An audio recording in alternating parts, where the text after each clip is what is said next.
नमस्ते। कक्षा 10 हिंदी एल्बम कहानी के विषय में हम शुरुआत कर चुके हैं। लाला सदानंद और पंडित शादीराम की यह कहानी है। पंडित शादीराम पुरोहित है जो गरीब है और लाला सदानंद से उन्होंने 500 रुपये उधार लिए हैं। अब ये 500 रुपये वे लौटाना चाहते हैं, मगर आर्थिक स्थिति ऐसी नहीं है कि वे इस कर्ज को अदा कर सके, चुका सके। लाला सदानंद पंडित जी के घर एक बार आते हैं और वहाँ पर एक अलमारी में कुछ पत्रिकाओं को देखकर उसके विषय में, उस पत्रिकाओं में छपे चित्रों के विषय में कुछ बातचीत करते हैं। सेठ जी का मानना है कि पत्रिकाओं में जो रंगीन चित्र छपे हैं, उन चित्रों को यदि छांटकर अलग कर दिया जाए और उसे किसी रसिक व्यक्ति को, चित्र में जिसका रस है, उसे बेचा जाए तो 1000-2000 रुपये तो कमा ही सकते हैं वे। अब आगे पंडित शादीराम ने एक ठंडी सांस भरकर कहा, ऐसे भाग्य होते तो यो धक्के न खाता फिरता। लाला सदानंद बोले, एक काम करें क्या, आज बैठकर जितनी अच्छी अच्छी तस्वीरें हैं सबको अलग छांट ले। बहुत अच्छा, जब यह कर चुके तो मुझे कहलवा दें। आप क्या करेंगे? मैं एक एल्बम बनाऊंगा और आपकी तरफ से विज्ञापन दे दूंगा। हो सकता है यह विज्ञापन किसी शौकीन के हाथ पड़ जाए और आप 2-4 पैसे कमा लें। तस्वीरें बहुत बढ़िया है। इस प्रकार पंडित जी और सेठ जी के बीच जो वार्तालाप हुआ, इससे हमें जानकारी मिली कि लाला जी, सेठ जी पंडित जी के हितेच्छु हैं। वे यही चाहते हैं कि जैसे तैसे पंडित जी कुछ आमदनी कमा सके, कुछ कमाई कर सके। पंडित शादीराम को यह आशा न थी कि कोयले की खान में हीरा मिल जाएगा। घोर निराशा ने आशा के सभी द्वार बंद कर दिए थे। वे उन हतभागे लोगों में से थे जो संसार में असफल और केवल असफल रहने के लिए पैदा होते हैं। वे सोने को हाथ लगाते थे तो वह भी मिट्टी हो जाता था। पंडित जी अपने आप को कोसते थे, अपने भाग्य को कोसते थे। वे मानते थे कि वे भाग्यहीन हैं, अभागे हैं और इसी कारण किसी भी तरह का प्रयत्न करने पर भी उन्हें सफलता नहीं मिलती। वे सीधी बात भी करते थे तो उल्टी पड़ती थी। उनको पक्का विश्वास था कि यह प्रयत्न भी सफल न होगा, परंतु लाला सदानंद के कहने से दिन भर बैठकर तस्वीरें छांटते रहे। उनको अब यकीन हो चुका था कि उनके भाग्य में कोई सफलता जैसा शब्द ही नहीं है, इसलिए वे निराश हो चुके थे।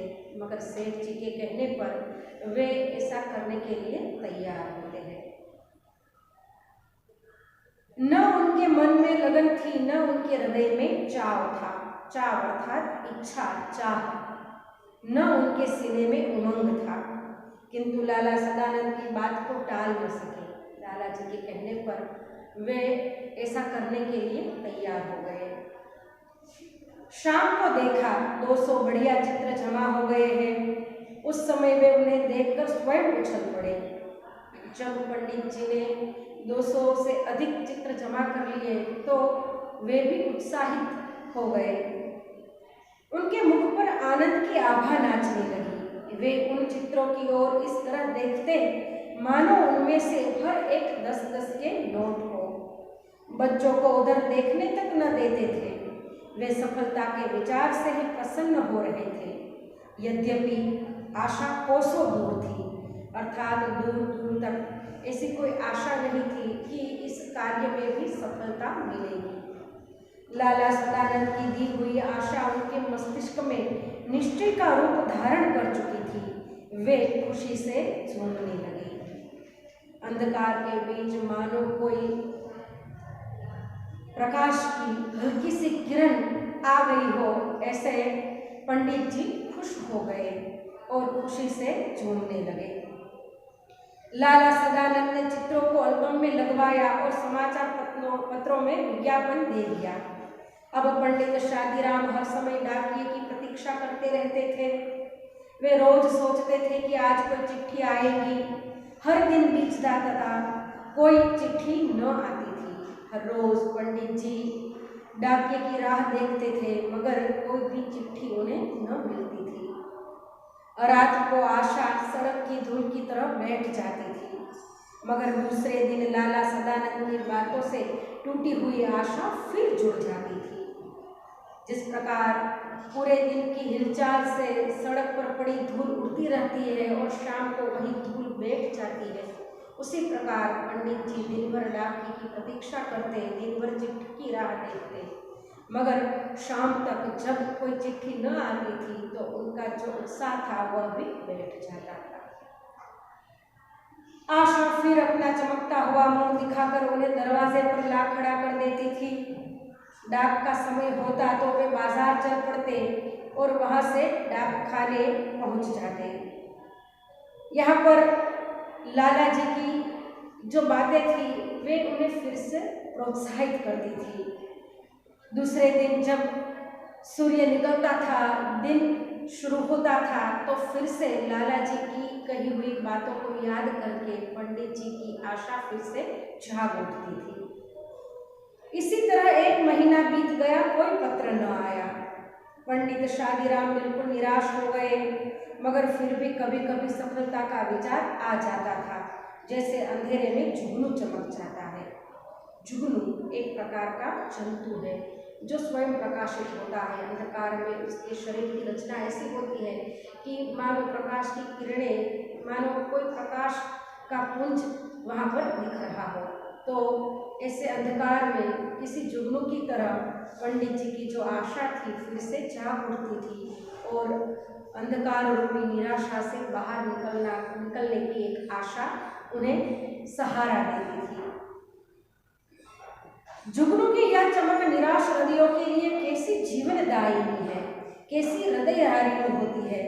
इसके सहारे भूले हुए मुसाफिर मंजिल पर पहुंचने का प्रयत्न करते हैं और कुछ देर के लिए अपना दुख भूल जाते हैं। इस झूठी आशा के अंदर सच्चा प्रकाश नहीं होता, यह दूर के संगीत के समान मनोहर जरूर होती है। अर्थात यहाँ पर एक भ्रम ही होता है, मगर यह भ्रम भी मन को आनंद देने वाला होता है, मन को ढाढ़स बंधाने वाला होता है। इससे वर्षा की कमी दूर हो न हो, परंतु इससे काली घटा का जादू कौन छीन सकता है। पंडित शादीराम ने आशा न छोड़ी, या यो कहिए आशा ने पंडित शादीराम को न छोड़ा। दिन गुजरते गए। इसी प्रकार कई दिन, कई महीने बीत गए। पंडित जी हर रोज डाकिये की राह देखा करते, कोई चिट्ठी आएगी ऐसी आशा के साथ उनके दिन की शुरुआत होती और ऐसे ही शाम हो जाती, मगर कोई भी चिट्ठी नहीं आती थी और इसी प्रकार कई दिन बीत गए। आखिर एक दिन शादीराम के भाग्य जागे। कलकत्ते के एक मारवाड़ी सेठ ने पत्र लिखा कि एल्बम भेज दो, अगर पसंद आ गया तो खरीद लिया जाएगा। एक दिन ऐसा आया कि भाग्य ने करवट ली और एक सेठ जी ने पत्रिकाओं में से इकट्ठे किए गए चित्रों द्वारा बनाए गए एल्बम में अपना रस दिखाया, अपनी इच्छा दर्शाई। मूल्य की चिंता नहीं, चीज अच्छी होनी चाहिए। यह पत्र उस करवट के समान था जो सोया हुआ आदमी जागने से पहले बदलता है और उसके बाद उठ बैठता है।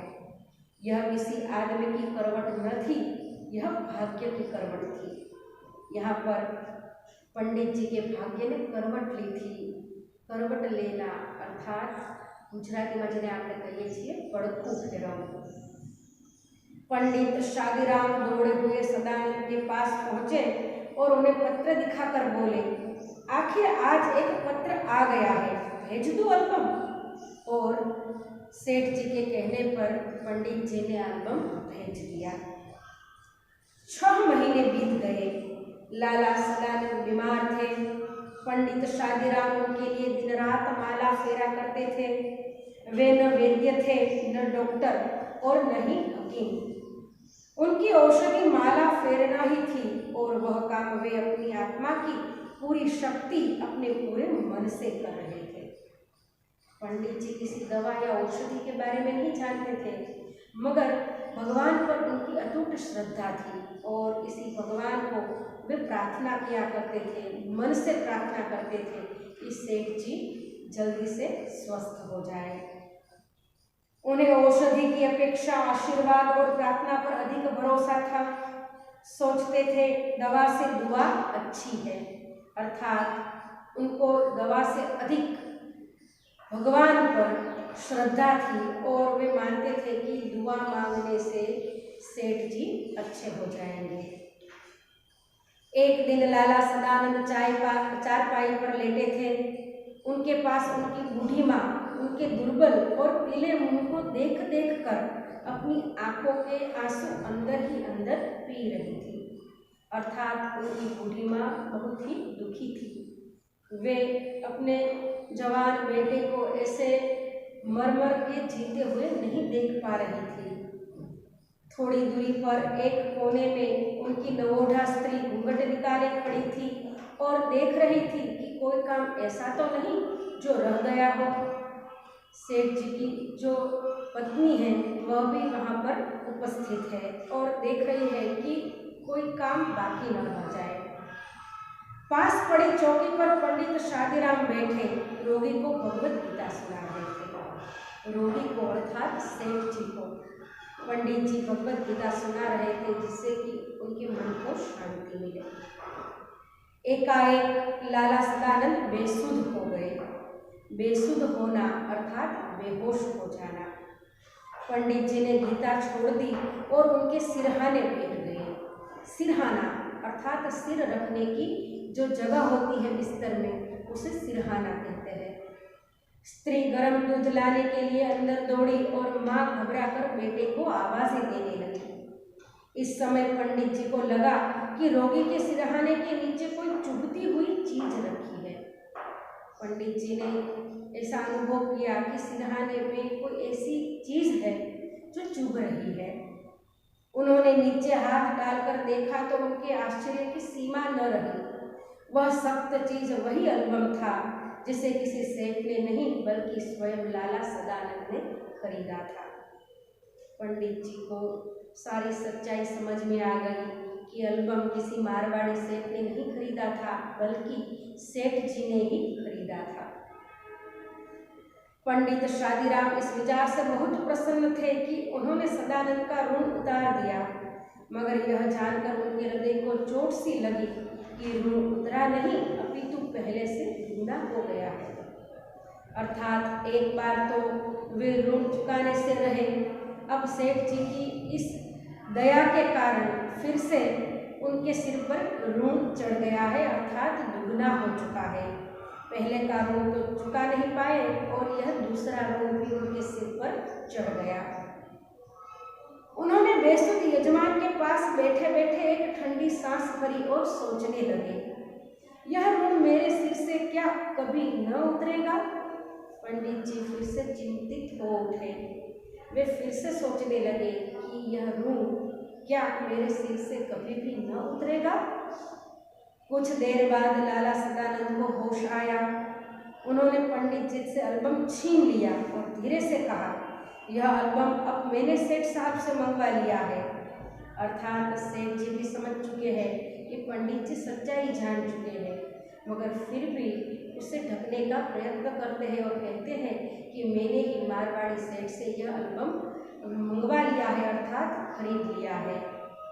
पंडित जी जानते थे कि यजमान झूठ बोल रहे हैं, परंतु वे उन्हें पहले से भी अधिक सज्जन, अधिक उपकारी और ऊंचा समझने लगे थे।